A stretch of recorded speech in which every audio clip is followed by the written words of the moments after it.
Good morning students, કેવું છે બધા મજામાં?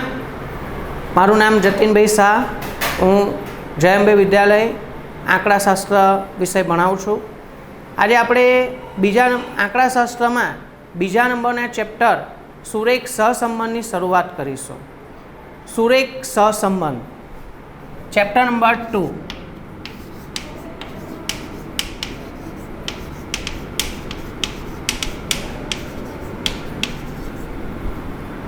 જેને અંગ્રેજીમાં કોરિલેશન કહેવાય છે.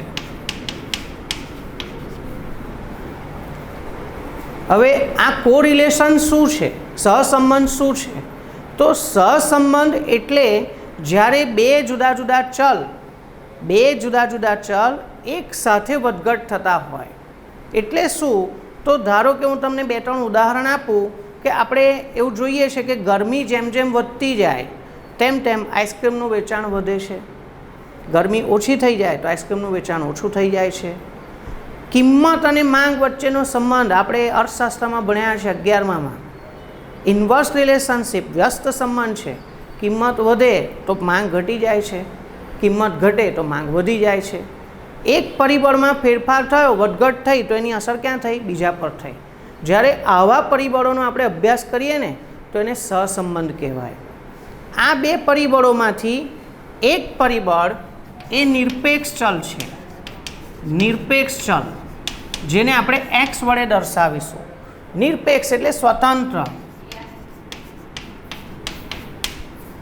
અને બીજું છે એ છે સાપેક્ષ ચલ. સાપેક્ષ ચલ જેને આપણે y વડે દર્શાવીશું, જે આધારિત છે, ડિપેન્ડન્ટ છે. મેં તમને એક ઉદાહરણ આપ્યું કે જેમ જેમ ટેમ્પરેચર વધતું જાય છે, ગરમી વધતી જાય છે, તેમ તેમ આઈસ્ક્રીમનું વેચાણ વધે છે. તો પહેલો ફેરફાર ક્યાં થયો? ટેમ્પરેચરમાં. એ સ્વતંત્ર છે અને એની અસર ક્યાં થઈ? આઈસ્ક્રીમના વેચાણમાં વધારો થયો. તો એ કેવો છે? ડિપેન્ડન્ટ છે, સાપેક્ષ છે. વરસાદનું પ્રમાણ અને અનાજનું ઉત્પાદન કેવો સંબંધ છે કે ભાઈ વરસાદ વધારે પડે અથવા પૂરતો પડે તો અનાજનું ઉત્પાદન વધારે થાય, વરસાદ ઓછો પડે તો અનાજનું ઉત્પાદન ઓછું થાય. વરસાદ પડવો એ સ્વતંત્ર છે, પણ અનાજનું ઉત્પાદન વરસાદ પર આધારિત છે. એટલે વરસાદ સ્વતંત્ર, નિરપેક્ષ, અને સાપેક્ષ ચલ શું છે? પાકનું ઉત્પાદન. આ પ્રમાણે જ્યારે આપણે બે ચલ વચ્ચેનો જો સહસંબંધનો અભ્યાસ કરીએ, એક ચલમાં વધારો ઘટાડો થાય તો એની અસર સીધી બીજા ચલ પર થાય તો એને સહસંબંધ કહેવાય. અને આને જ આપણે કાર્યકારણનો સંબંધ કહીએ છીએ. Cause and effect relationship. કાર્યકારણનો સંબંધ અંગ્રેજીમાં એને કહેવાય છે કોઝ ઇફેક્ટ રિલેશનશિપ. ઘણી વખત બોર્ડમાં આપણને પ્રશ્ન પૂછી શકાય છે થિયરીમાં કે ભાઈ કાર્યકારણનો સંબંધ એટલે શું?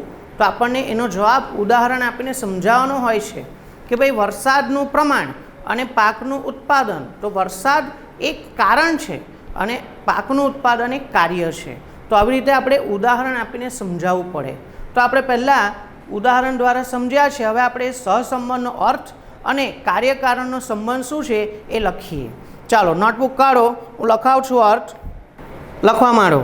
સહસંબંધનો અર્થ આપણને છે ને 1 માર્ક માટે બી વિભાગમાં પૂછી શકે છે. સહસંબંધ એટલે શું? તો બે ચલની કિંમતોમાં એક સાથે ફેરફારો થતા હોય. બે ચલની કિંમતોમાં એક સાથે ફેરફારો થતા હોય અને તેમની વચ્ચે પ્રત્યક્ષ કે પરોક્ષ કાર્યકારણનો સંબંધ હોય. પ્રત્યક્ષ કે પરોક્ષ કાર્યકારણનો સંબંધ હોય તો એને શું કહેવાય છે? સહસંબંધ. આ રીતે આપણે સહસંબંધનો અર્થ સમજવાનો. નવું ટાઇટલ લખો, કાર્યકારણનો સંબંધ. એનું આપણે ઉદાહરણ લખીશું. ટાઇટલ લખો, કાર્યકારણનો સંબંધ. ધારો કે વરસાદનું પ્રમાણ અને અનાજનું ઉત્પાદન. ધારો કે વરસાદનું પ્રમાણ અને અનાજનું ઉત્પાદનના ઉદાહરણમાં અમુક હદ સુધી વરસાદ વધે, અમુક હદ સુધી, બરાબર. બહુ બધો વરસાદ પડે તો પાક તણાઈ પણ જાય, પણ અમુક હદ સુધી વરસાદ પડે તો અનાજનું ઉત્પાદન વધે છે. એટલે વરસાદ એક કારણ છે અને અનાજનું ઉત્પાદન એક કાર્ય છે. ઉદાહરણ નંબર 2 લખીએ. કોઈ વ્યક્તિની આવક છે ને ફિક્સ છે, ઇન્કમ ફિક્સ છે, તો એની ખર્ચ અને એને બચત વચ્ચે કેવો સંબંધ છે? ધારો કે મારી આવક 10,000 રૂપિયા છે. હવે હું મારી આવકમાંથી 9,000 રૂપિયા ખર્ચ કરું છું, તો મારી બચત કેટલી થશે? 1,000.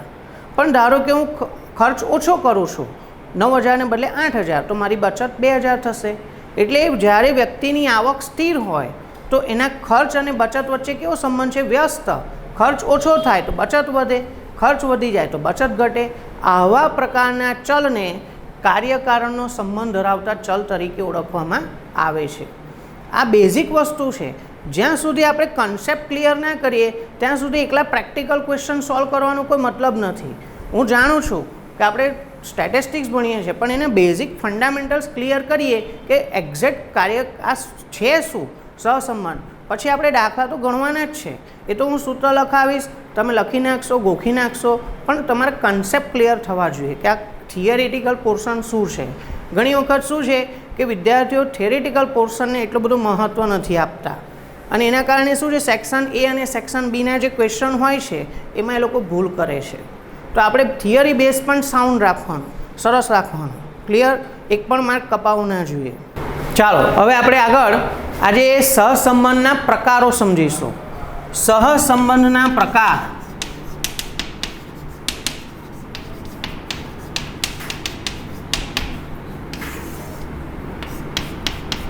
સહસંબંધના 2 પ્રકાર છે.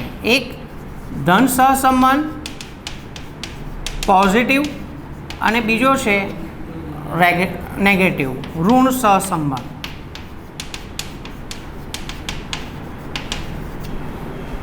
હવે ધન સહસંબંધ કોને કહેવાય અને ઋણ સહસંબંધ કોને કહેવાય? પહેલાં આપણે સમજીએ ધન સહસંબંધ. જ્યારે 2 ચલ વચ્ચે થતા ફેરફારો એક જ દિશામાં હોય, કાં તો બંને વધે કાં તો બંને ઘટે. તાપમાન વધ્યું, આઈસ્ક્રીમનું વેચાણ વધ્યું. તાપમાન ઘટ્યું, આઈસ્ક્રીમનું વેચાણ ઘટ્યું. વરસાદ વધ્યો અથવા વધારે વરસાદ પડ્યો, અનાજનું ઉત્પાદન વધારે થયું. વરસાદનું પ્રમાણ ઓછું છે, અનાજનું ઉત્પાદન ઓછું થયું. કેવો સંબંધ છે? સીધો સંબંધ, ડાયરેક્ટ રિલેશનશિપ. આને શોર્ટમાં આ રીતે યાદ રાખીશું: એક્સ વધે તો વાય વધવું જોઈએ અને એક્સ ઘટે તો વાય ઘટવું જોઈએ. જો આ બંને થાય, જેને કહેવાય કે 2 ચલ વચ્ચે એક જ દિશામાં ફેરફાર થવો જોઈએ. જ્યારે 2 ચલ વચ્ચે એક જ દિશામાં ફેરફાર થાય, કાં તો બંને વધે કાં તો બંને ઘટે, તો એને ધન સહસંબંધ છે એવું કહેવાય. બરાબર. પણ ઋણ સહસંબંધમાં 2 ચલ વચ્ચે જે ફેરફાર થાય છે એ વિરુદ્ધ દિશામાં થાય છે. આપણે માંગના નિયમમાં એવું શીખ્યા છે કે વસ્તુની કિંમત વધે તો માંગ ઘટી જાય, વસ્તુ જેટલી મોંઘી હોય એનું વેચાણ ઓછું થાય, વસ્તુ સસ્તી થાય તેનું વેચાણ વધી જાય. એટલે એવું કહેવાય કે એક્સમાં કિંમત ઘટી ગઈ તો વાય વધી જાય છે, અને જો એક્સ વધી જાય તો વાય ઘટી જાય છે. આ શું થયું? એકબીજાથી વિરુદ્ધ દિશામાં છે.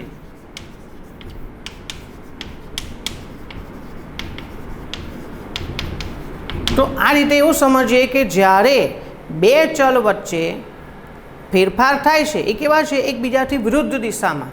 એક વધે બીજું ઘટે, એક ઘટે બીજું વધે, ત્યારે 2 ચલ વચ્ચે ઋણ સહસંબંધ કહેવાય. આ ધન સહસંબંધ અને ઋણ સહસંબંધ એમાં પણ પાછા 2 પ્રકાર છે. એક સંપૂર્ણ ધન અને બીજો છે આંશિક ધન. હવે એ શું છે એ હું તમને ઉદાહરણ આપીને સમજાવું.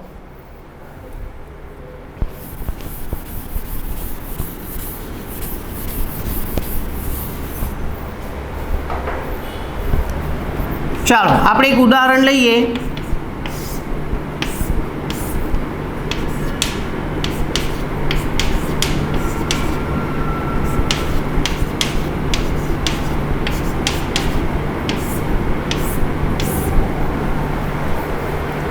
એક્સની વેલ્યુ 5, 10, 15, 20 છે.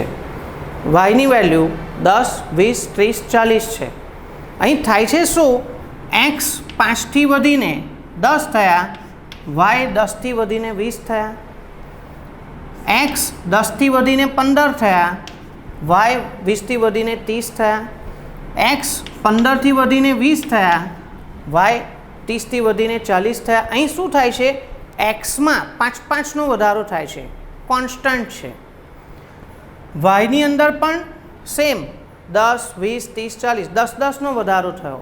એટલે એક્સ અને વાયમાં જે ફેરફાર થાય છે ને એક્ઝેક્ટ સરખા છે, કોન્સ્ટન્ટ છે, એક સ્થિર છે.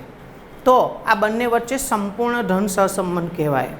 જો સંપૂર્ણ ધન સહસંબંધ હોય, હવે આને જો હું આકૃતિમાં દોરું તો આપણે જોઈએ કે આ બધા બિંદુ એક જ લાઇનમાં આવશે.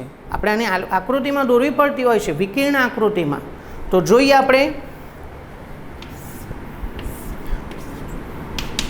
ચલ એક્સ ધરી પર લેવાનો, ચલ વાય ધરી પર લેવાનું. એક્સ ધરી પર આપણે માપ લઈએ 5, 10, 15, 20 અને વાય ધરી પર 10-10નું માપ લઈએ 10, 20, 30, 40.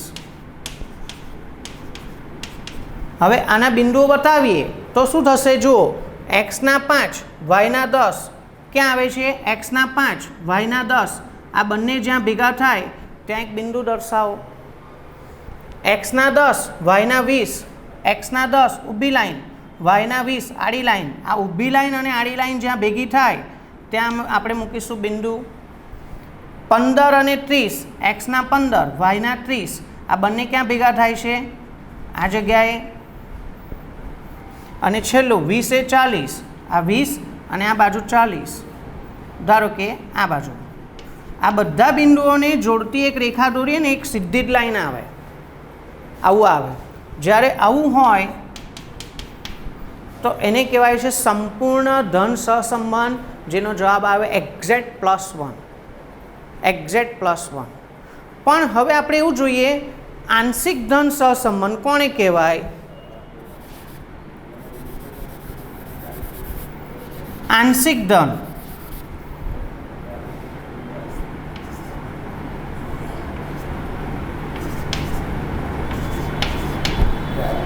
ચાલો હવે શું સમજીએ આપણે?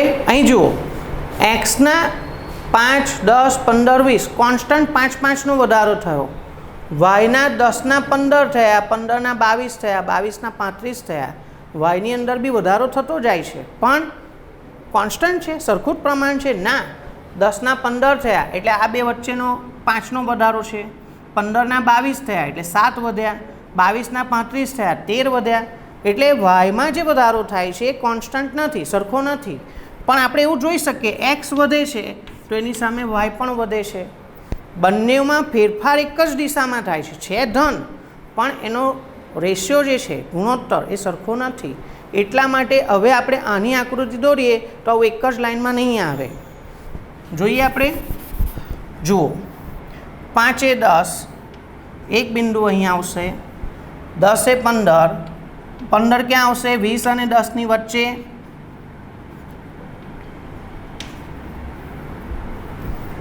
બીજું આવશે 15 એ 22, 22 એટલે 20 અને 30ની વચ્ચે આશરે.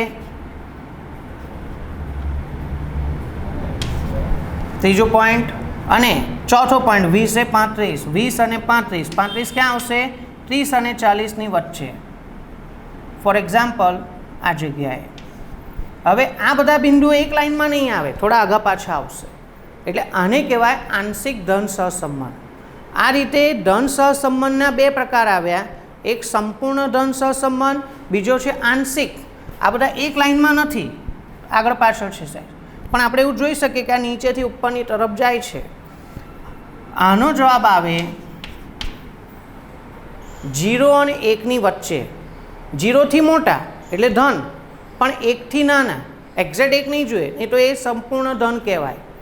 આપણા આરનો જવાબ એક્ઝેક્ટ 1 આવી શકે, 0 પણ આવી શકે. સંપૂર્ણ ધન માટે 1 જોઈએ અને આંશિક ધન માટે 0 થી 1ની વચ્ચે જોઈએ.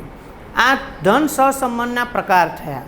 હવે આવા જ પ્રકાર ઋણ સહસંબંધ માટે સમજી શકાય, જે હવે આપણે કાલે ભણીશું. આજના માટે આટલી થિયરેટિકલ પોર્શન બહુ છે. તમે ધ્યાનથી બરાબર અભ્યાસ કરો, ફરીથી એકવાર રિફર કરી જાઓ, ચોપડીમાંથી વાંચી જાઓ, બરાબર. થોડું મોડે કરો. એક બે જણને હું ઓરલી ક્વેશ્ચન પૂછું છું રેન્ડમલી, બીજું આપણે કાલે ભણીશું.